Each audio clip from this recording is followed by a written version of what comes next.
बोलिए सच्चिदानंद भगवान की जय।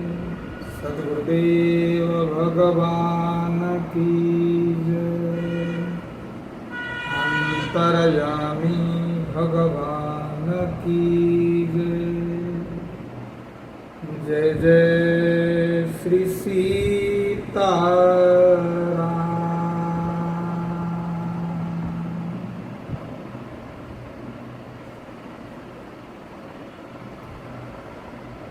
हरे राम हरे राम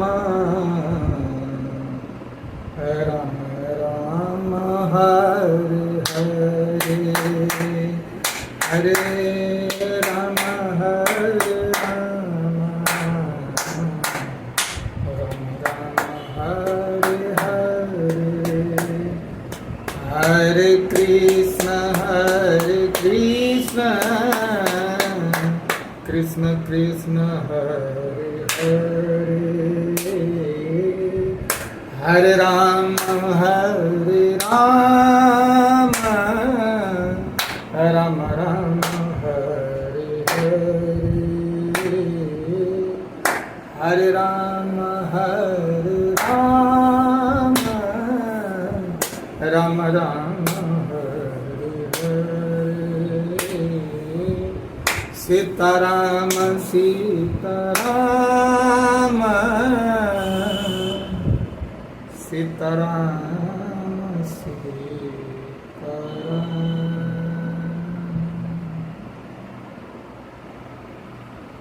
आइए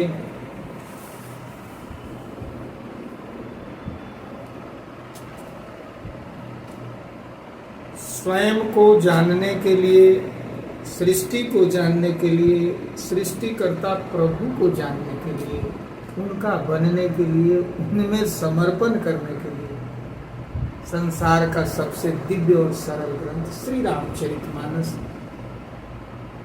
जिसका लेखन प्रभु कृपा और सद्गुरु कृपा से परम पूज्य गोस्वामी तुलसीदास जी ने किया। ऐसे महापुरुष को हम लोग बारंबार प्रणाम करते हैं। सादर जय सियाराम गोस्वामी जी को नमन।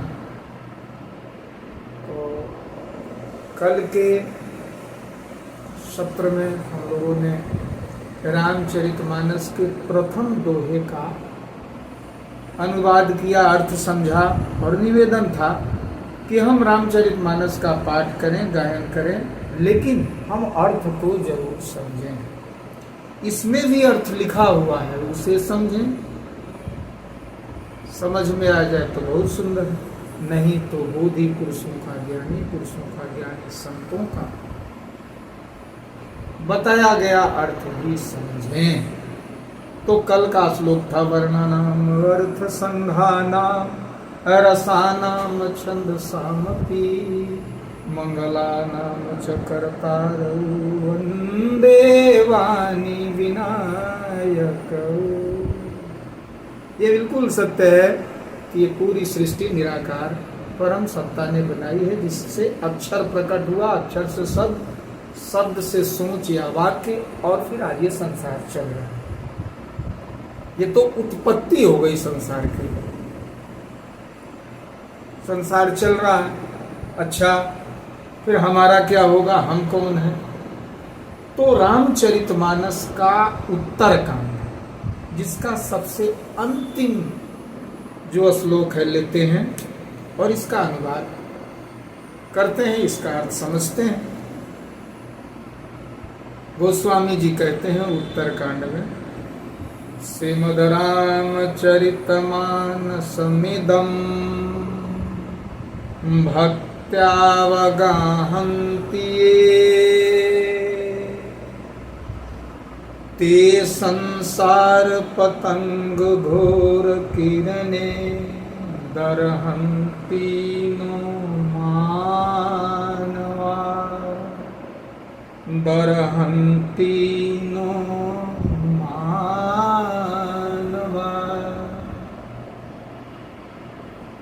जो इस श्री रामचरितमानस में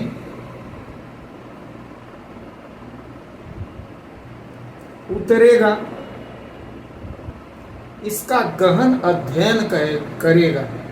भक्त्यावगाहन्ति, उतरने वाले को भक्त कहा गया, और गहन समझने वाले को, अध्ययन करने वाले को क्या होगा?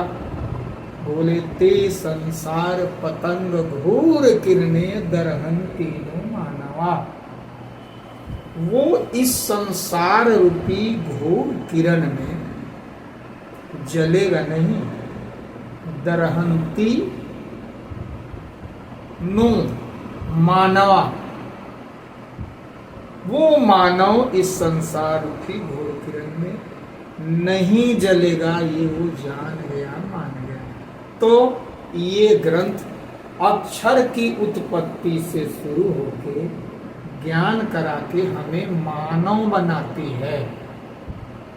जानने के बाद मानने वाले को मानव कहा गया। मानवा जो मान ले, बिना जाने मान ले, ठीक है, लेकिन जानना तो चाहिए। तो ये पूरी मानस हमको हमारा बोध कराती है कि हम कौन हैं। और भले इस पर वाद विवाद हो, लेकिन ये सनातन परंपरा की, सनातन ज्ञान परंपरा की मानवीय ग्रंथ है, मानवतावादी ग्रंथ है। हाँ, कुछ इसमें अंदर ऐसे शब्द हैं जिसका ये हम समझते हैं, अनुभव करते हैं गुरु कृपा से, सदगुरु कृपा से, कि अपभ्रंश हो गया है धीरे धीरे। तो कुछ का कुछ लोग लिख गए और वो लोग पढ़ने लगे, तो विवाद है। उस पर आगे चर्चा होगी जब हम लोग इसमें बीच में उतरेंगे। तो मूल बात ये हुई।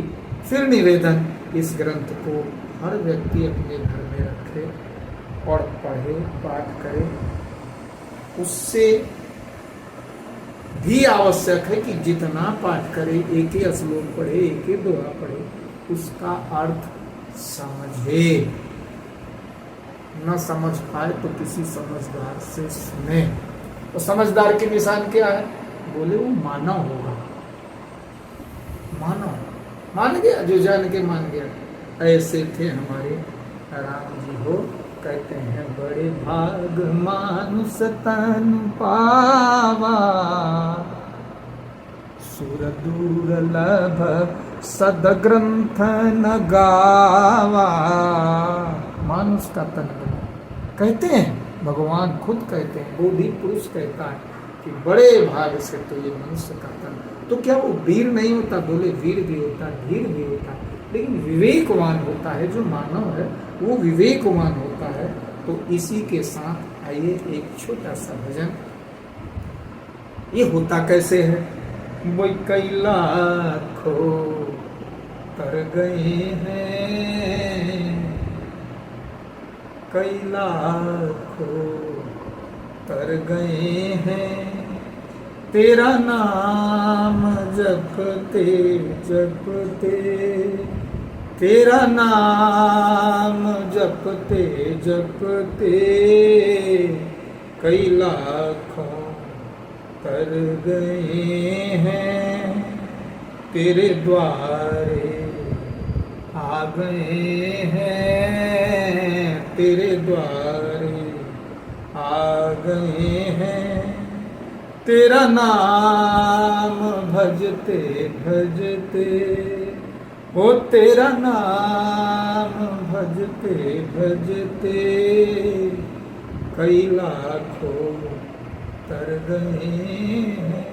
तो कहाँ जाना है? किस द्वार पर?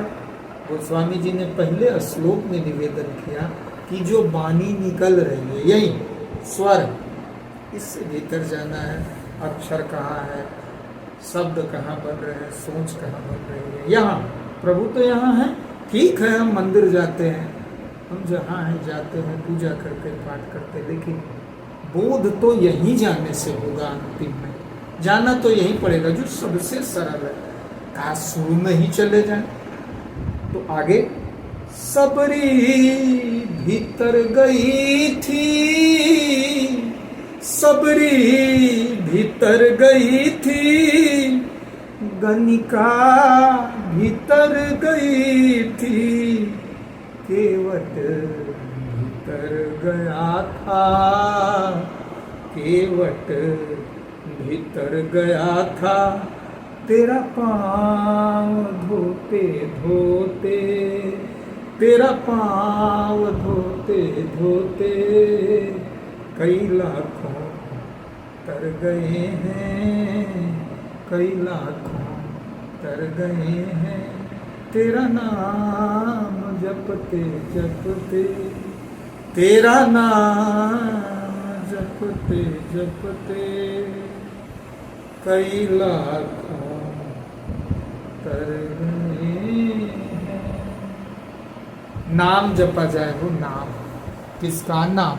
राम नाम, क्योंकि रौ में भी अ है और मौ में भी अ है, जो सब में घुसा है वो अ है, तो राम उसी अ से तो प्रकट हुए, अक्षर से ही तो निकले, अक्षर के आगे निराकार तत्व से ही तो भक्तों ने राम को निकाला।